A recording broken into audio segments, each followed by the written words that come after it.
স্বরূপম সংনিয়মেন্দ্রিয় গ্রামং সর্বত্র সমবুদ্ধয়ঃ তে প্রাপ্নুবন্তি মামে সর্বভূত হিতে রতাঃ। কিন্তু যারা সর্বত্র সমবুদ্ধিযুক্ত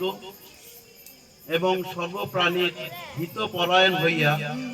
ইন্দ্রিয় সমূহকে বিষয় হইতে প্রত্যাহৃত করিয়া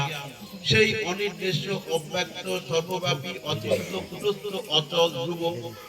এবং অক্ষর ব্রহ্মের উপাসনা করেন, তারা অবশেষে আমাকেই প্রাপ্ত হন। তাহলে যারা সর্বভূতের হিতে রত থেকে, কথাটি অত্যন্ত গভীর, সর্বভূত অর্থাৎ এই পৃথিবীতে যত রকমের জীব রয়েছে, গাছপালা পশু পাখি কীটপতঙ্গ সবার মঙ্গল করে, শুধু মানুষের মঙ্গল নয় সকল প্রাণীর মঙ্গল করে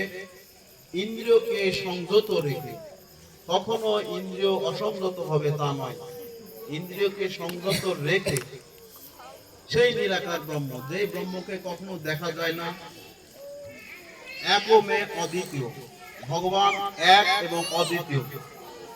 তার কোনো আকার নেই, তার কোনো রূপ নেই, তাকে সংজ্ঞা দিয়ে বর্ণনা করে শেষ করা যাবে না, সেই নিরাকার ব্রহ্মের উপাসনা, সেটাও অবশেষে ভগবানকেই প্রাপ্ত হবে সেই ভজনা করলে। কিন্তু সমস্যা কোথায়? ক্লেশ অধিকস্তর তেষাং ব্যাস অব্যক্তা শক্তি